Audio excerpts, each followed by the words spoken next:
இந்த மாதிரி கருவெத்தலையில் பின்புறத்தில் முன்பக்கத்தில் எழுதக்கூடாது. அதாவது வெத்தலையோடைய முன்புறம் பின்புறம் இருக்குல்ல, பின் சைடில் அந்த மாதிரி நமக்கு இழந்த அந்த பணத்தை இழந்துவிட்டோம், அந்த பணம் எனக்கு திரும்பி வேணும் அப்படின்னு சொல்லிட்டு எழுதி அதை ஒரு நூலில் கட்டி கொண்டு போயிட்டு தேவதார் கட்டைன்னு ஒன்று இருக்கும், நாட்டு மருந்துகள்லேயே கிடைக்கும். அது அகில் முகில்னு ஒரு கட்டை இருக்குது, அதுவும் நாட்டு எல்லாமே ஈஸியாக நம்ம கடை சரக்கு தான், ஒன்றும் கஷ்டப்பட வேண்டாம். இதெல்லாம் வாங்கி இழைச்சிக்கணும். முதல்ல நான் சொன்னது வந்து எரிக்கணும், எரிச்சு கறியாக்கணும். இதை வந்து இழைக்கணும். இப்போ சந்தனம் இழைக்கணும் இல்லையா, அந்த மாதிரி இழைச்சிக்கணும். இழைச்சி அது ஒரு கலவை மாதிரி ஏறும். அந்த கலவை மாதிரி அந்த கலவையை எடுத்து எந்திரத்தில் எழுதிக்கலாம். எழுதிட்டு ஒரு இரும்பு சம்பந்தமான இரும்பு துண்டு இருக்கு இல்லையா, அதில் வச்சு கட்டி அதை வீட்டில் வச்சாலும் சொத்து சம்பந்தமான விஷயம் திரும்பி கிடைக்கும். வீட்டில் எந்த இடத்துல வைக்கணும்? இந்த விஷயம் நடக்கவே மாட்டேங்குதுன்னா இதை ட்ரை பண்ணி பார்க்கலாமே. இப்போ ஒரு பணம் கொடுத்துட்டோம், ஒரு 2 லட்சம் 5 லட்சம் 10 லட்சம் வரணும், நாங்களும் 1 வருஷம் 1.5 வருஷமா எவ்வளோ ட்ரை பண்ணி வரல அப்படின்னா, பணமும் பொருளும் சொத்தும் இது எல்லாமே குலதெய்வத்தை சார்ந்தது. குலதெய்வ வழிபாடுகள் வந்து செஞ்சாங்க அப்படின்னா, இப்போ நமக்கு ஒரு சொத்து இந்த மாதிரி வரல, இல்லை இந்த மாதிரி பண விஷயம் ஏதோ ஒன்று வரலன்னா அந்த ஒவ்வொரு குலதெய்வத்துக்கு ஒரு வழிமுறை வச்சுருப்பாங்க. இதுதான் அந்த கோயிலோட ஒரு ஸ்பெஷல்.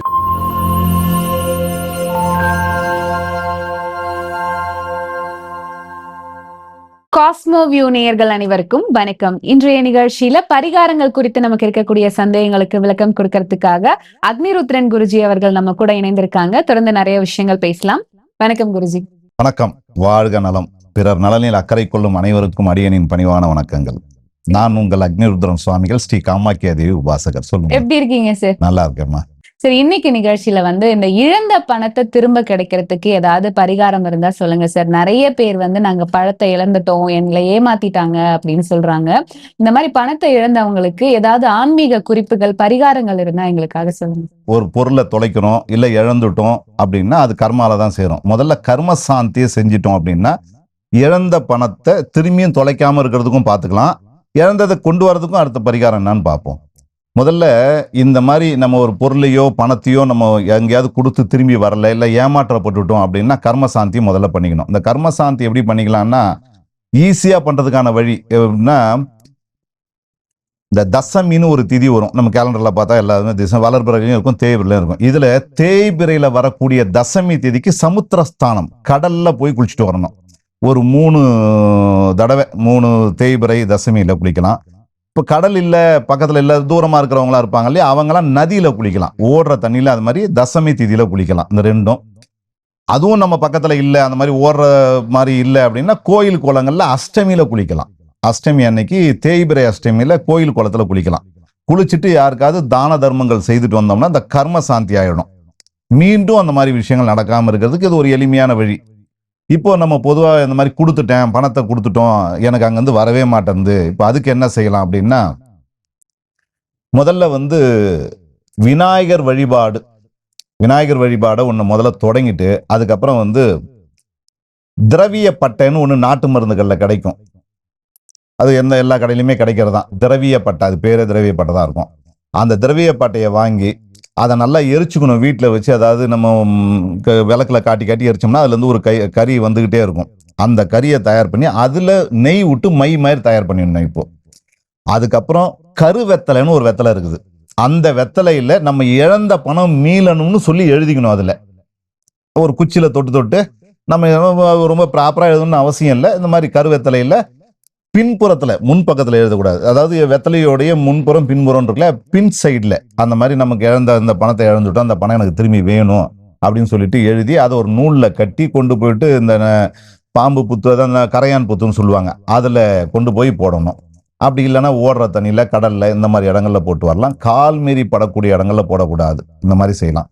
இதை செய்தால் இது வந்து ஒரு தடவை மட்டும் செய்யக்கூடாது, இதை வந்து ஒரு 5-6 வாட்டிக்கு மேலே செய்யணும், தொடர்ந்து செய்துட்டு வரணும். இதை என்னைக்கு செய்யலாம் அப்படின்னா, பௌர்ணமி இல்லை அமாவாசையிலேருந்து 3ஆம் நாள் சந்திர தரிசனம்னு ஒரு நாள் வரும், அதில் இல்லைன்னா பௌர்ணமியில் செய்யலாம். அப்படியும் இல்லைன்னா ஜென்ம நட்சத்திரம்னு ஒரு நட்சத்திரம், இதை ஜென்மம் தெரியல, அவங்கவுங்களுடைய சொந்த நட்சத்திரம் கேலண்டரில் பார்த்தா தெரியும், ஒரு நாள் 30 நாளில் ஒரு நாள் வரும். அந்த நாள் அன்னைக்கு இதை செய்யலாம். இதை தொடர்ந்து செய்துட்டு வந்தோம் அப்படின்னா இழந்த பணத்தை திரும்பி மீட்டலாம். இது வந்து பணம் சம்பந்தமான விஷயங்களுக்கு. இதே இழந்த நகையை மீட்டுறதுக்கும் வந்து இதே மாதிரி விஷயங்கள் செய்யலாம். இழந்த நகையை மீட்டலாம் அப்படின்னா இதுலயே தேவதாருன்னு ஒன்று இருக்கும், தேவதார் கட்டைன்னு ஒன்று இருக்கும். நாட்டு மருந்துகள்லயே கிடைக்கும். அது அகில் முகில்னு ஒரு கட்டை இருக்குது. அதுவும் நாட்டு எல்லாமே ஈஸியாக நம்ம கடை சரக்கு தான், ஒன்றும் கஷ்டப்பட வேண்டாம். இதெல்லாம் வாங்கி இழைச்சிக்கணும். முதல்ல நான் சொன்னது வந்து எரிக்கணும், எரிச்சு கறியாக்கணும். இதை வந்து இழைக்கணும். இப்போ சந்தனம் இழைக்கிறோம் இல்லையா, அந்த மாதிரி இழைச்சிக்கணும்.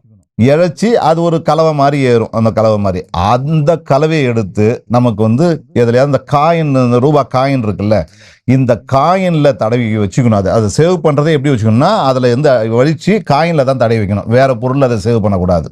நாணயத்தில் தான் இருக்கணும். அது வெள்ளி நாணயமாக தான் விசேஷம். இல்லைன்னா நம்ம கிட்ட இருக்க 10 ரூபா காயின் 5 ரூபா காயினில் தடவி வச்சு அதை எடுத்து என்ன பண்ணணும்னா ஒரு கண்ணாடியில் நமக்கு இந்த மாதிரி இழந்த நகையெல்லாம் திரும்ப கிடைக்கணும்னு சொல்லிட்டு கண்ணாடியில் எழுதிக்கலாம். வீட்டில் இருக்கிற கண்ணாடி இருக்கு இல்லையா, அந்த மாதிரி ஒரு கண்ணாடி துண்டில் எழுதிக்கலாம். இல்லைனாலும் இதே மாதிரி வெத்தலையிலையும் எழுதலாம். கண்ணாடியில் தான் இதுக்கு ஒரு பெட்டரான ஒரு விஷயம். வெத்தலையிலையும் எழுதலாம். சில சமயம் நம்ம வந்து தகுடு உங்களுக்கு கிடைக்கும், நாட்டு மருந்துகளில் கிடைக்கும். அந்த காப்பறதுக்கு நம்ம எந்திரம் எழுதுறோம் இல்லையா, அந்த தகுடு கிடைச்சா அந்த தகுடுலையும் எழுதி அதை பத்திரப்படுத்தி வைக்கலாம். இதை கொண்டு போய் எங்கேயும் போடலாம் வேண்டாம், ரெடி பண்ணி நம்ம வீட்டிலேயே வச்சுக்கலாம். இதுவும் ஒரு எளிமையான ஒரு வழி. இது வந்து நகைகளை வந்து திரும்ப எடுக்கிறதுக்கான ஒரு வழி. நம்ம சொத்து ஒன்று போயிடுச்சு, திரும்ப வரணும், அது போய் ஒரு இடத்துல நின்று போச்சு, ஒரு ப்ராப்பர்ட்டியான ஒரு விஷயங்கள் இருக்கு அப்படின்னா இதே விஷயத்த ஃபாலோ பண்ண எந்திரத்தில் எழுதிக்கலாம். எழுதிட்டு ஒரு இரும்பு சம்பந்தமான இரும்பு துண்டு இருக்கு இல்லையா, அதில் வச்சு கட்டி அதை வீட்டில் வச்சாலும் சொத்து சம்பந்தமான விஷயம் திரும்பி கிடைக்கும். வீட்டில் எந்த இடத்துல வைக்கணும்? சாமி ரூம்ல தான். இது எல்லாமே சுபம் தானே, சுபமான ஒரு விஷயங்கள் தானே, சாமி ரூம்லேயே வைக்கலாம். இது சொத்து வந்து எப்பவுமே என்ன பண்ணணும்னா பட்டு துணியில மடிச்சு வைக்கணும். நல்ல பட்டு துணி எடுத்து நம்ம என்ன தேவையோ பட்டு துணியில எழுதுவாங்க. அப்பெல்லாம் சொத்தை இழந்துட்டோம் அப்படின்னா அந்த சொத்து திரும்பியும் கிடைக்கணும்னா நமக்கு ஒரு பட்டு துணி எடுத்துக்குவாங்க. அது பாரம்பரியமா வீட்டில் ஏதாவது நம்ம புடவை அந்த மாதிரிலாம் இருந்தால் அதை கட் பண்ணி எழுதுவாங்க. அப்படி இல்லைன்னா நமக்கு ஒரு பட்டு துணி எடுத்து அதில் இதே வஸ்துவை கலந்து எழுதி இந்த சொத்தெல்லாம் திரும்பி வரணும்னு மடித்து வாசனை திரவியம் தூவி எடுத்து பீரோல வச்சுருவாங்க. அப்படி வைக்கும் போது இழந்த சொத்துக்கள் கிடைக்குங்கிறது ஒரு பெரிய நம்பிக்கை. ஓகே, இது குறைந்தபட்சம் இது எவ்வளவு நாள் வெயிட் பண்ணலாம் சார்? எவ்வளவு நாள் இதை பண்ணும்போது நமக்கு இதற்கான பலன் கிடைக்கும்? இது என்னன்னா, நான் சொன்ன முழுக்க இது கர்மாவை சேர்ந்தது தான். ஒரு இடத்துல பெரிய பணத்தை விட்டுட்டோம், நகையை விட்டுட்டோம், சொத்தை விட்டுட்டோம்னா இது கர்மா தான். கர்மான்னு வந்துச்சுனாலுமே அது மெதுவாக தான் நடக்கும். இப்போ இந்த விஷயம் நடக்கவே மாட்டேங்குதுன்னா இதை ட்ரை பண்ணி பார்க்கலாமே. இப்போ ஒரு பணம் கொடுத்துட்டோம், ஒரு 2 லட்சம் 5 லட்சம் 10 லட்சம் வரணும், நாங்களும் 1 வருஷம் 1.5 வருஷமா எவ்வளோ ட்ரை பண்ணி வரல அப்படின்னா இதை முயற்சி பண்ணி பார்க்கலாம். ஏன்னா இதுக்கும் பெரிய செலவு இல்லைல்ல. அப்போ இது ஒரு முயற்சியான ஒரு விஷயம். பட் ஆனால் அப்போ இருந்து செய்துக்கிட்டு இருந்த ஒன்று தான். அந்த பட்டு துணியில் எழுதுறதெல்லாம் பழைய சம்மந்தப்பட்டது தான். இன்னொன்று தெரியும் இல்லையா, அப்போல்லாம் வீட்டு டாக்குமெண்ட்டு, இந்த நிலம் டாக்குமெண்ட் எல்லாம் ஊருங்களில் கிராமங்கள்லாம் பட்டு துணியில தான் மடிச்சு வைப்பாங்க. அதை ஏன் அப்படின்னா அது நம்மளை விட்டு போகாது, ஐஸ்வர்யமா இருக்குங்கிறது இது காலங்காலமாக இருக்கிற ஒன்று தான். அது சில இடங்களில் விஷயம் தெரிஞ்சவங்க கட்டுக்கொடின்னு ஒரு கொடி, அது ஏரி ஓரங்கள் எல்லாம் கூட பார்க்கலாம். கட்டுக்கொடின்னு பேர், அதுக்கு பேரு தாவரம் தான். அது ஒரு கொடி மாதிரி போயிட்டு இருக்கும். அது இந்த வெண்டைக்காய் கொடி அந்த மாதிரிலாம் அது ஒரு கொடி தான். அது எல்லா இடத்துலையும் கிடைக்கிறது தான். நீங்க நெட்ல போட்டாலுமே அது டிசைன் எப்படி இருக்குன்னு தெரிஞ்சிடும். அந்த கட்டுக்கொடியில கட்டி வைப்பாங்க. அது கிடைச்சதுன்னா அது இன்னொன்று அது கிடைக்காததே கிடையாது. அவங்கவுங்க இடத்துல கொஞ்சம் ஃபாரஸ்ட் மாதிரி இருக்கு, கொஞ்சம் செடி கொடிகள் நிறைய இருக்கு, இந்த ஏரி பகுதிகளெல்லாம் தான் கட்டுக்கொடின்னு ஒரு கொடி வளரும். அது அடையாளம் எப்படின்னா நெட்டில் போடுங்க வந்துடும். அதில் கட்டி வச்சோம்னா கட்டிக்கும் அப்படின்றது. அது கட்டி வைக்கும்னு அந்த கொடி நிறைய வேலைக்கு யூஸ் ஆகுது. பட் இதுக்கும் பயன்படுத்துவாங்க. அதனால அக்காலத்தில் இருந்தே ஒரு விஷயம் என்னன்னா பட்டு துணியில் சுற்றி வைக்கிறதுங்கிறது நம்மளை விட்டு இழக்காது. இது ஜமீன் காலத்தில் ரொம்ப ஃபேமஸ். இதுக்குன்னே பட்டு நெஞ்சு அதில் சுற்றி வைப்பாங்க. எந்த சொத்தும் நம்மளை விட்டு போயிடக்கூடாது, எந்த இழப்புகளும் வந்துடக்கூடாது அப்படிங்கிறதுல இருக்கிற பாரம்பரியமான ஒரு விஷயம்தான். அது யாருக்கும் தெரியல, கொஞ்சம் பெரியவங்களுக்கு தெரிஞ்சிருக்கலாம். ஓகே, என்னதான் பரிகாரங்கள் நம்ம சொன்னாலும் நிறைய பேர் கோயிலுக்கு போய் வழிபாடு செய்யும் போது ஒரு மன திருப்தி அப்படிங்கறது அவங்களுக்கு கிடைக்குது. சோ இந்த மாதிரி இழந்த பணம், நகை, சொத்து இந்த மாதிரியான விஷயங்கள் நமக்கு திரும்ப கிடைக்கணும் அப்படின்னா அதற்கு ஏதாவது கோவில் வழிபாடு பணமும் பொருளும் சொத்தும் இது எல்லாமே குலதெய்வத்தை சார்ந்தது. குலதெய்வ வழிபாடுகள் செஞ்சாங்க அப்படின்னா, இப்போ நமக்கு ஒரு சொத்து இந்த மாதிரி வரல, இல்லை இந்த மாதிரி பண விஷயம் ஏதோ ஒன்று வரலன்னா அந்த ஒவ்வொரு குலதெய்வத்துக்கு ஒரு வழிமுறை வச்சிருப்பாங்க. இதுதான் அந்த கோயிலோட ஒரு ஸ்பெஷல். இப்போ சில இடத்துல பொங்கல் வைக்கிறது, சில இடத்துல அபிஷேகம் பண்ணுறது, சில இடத்துல துணி கொடுக்குறது, சில இடத்துல ஆடு கோழியை விட்டுட்டு வர்றது, இப்படி இருக்கும். அந்த சாமிக்கு எந்த வழிபாடோ அந்த வழிபாடை ஜென்ம நட்சத்திரத்தில் செய்யணும். அதாவது கர்த்தானா இப்போ நான் தான் இருக்கிறேன்னா நான் தான் அந்த பணத்தை கொடுத்துட்டு எனக்கு வரல அப்படின்னா என்னுடைய நட்சத்திரம் எதுவோ அன்னைக்கு செய்யணும். அந்த பணமோ பொருளோ யாருக்கு ரிட்டர்ன் வரணுமோ அவங்களுடைய நட்சத்திரத்தை கணக்கிட்டு குலதெய்வத்துக்கு போய் வழிபாடு பண்ணாலுமே வந்துடும். இதுதான் தெய்வ வழிபாடு. இல்லை எனக்கு வந்து நட்சத்திரம் தெரியல, பேர் தெரியல, கொஞ்சம் ஏஜா இருக்கிறவங்களுக்கு பழைய சிலை அதெல்லாம் கிடையாது அப்படின்னா பௌர்ணமியை கணக்கை வச்சுக்கலாம்.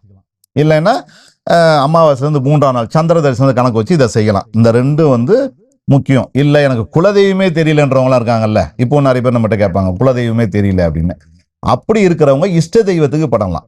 அவங்களுக்கு பிடிச்ச முருகர் இருக்கும், சிவன் இருக்கும், பெருமை ஏதோ ஒரு சாமி வச்சிருப்பாங்க.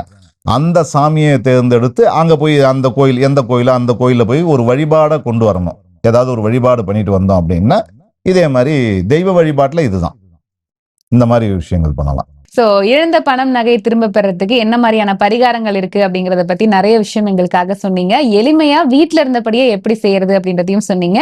ரொம்ப நன்றி குருஜி. நன்றி, வணக்கம், வாழ்க நலம்.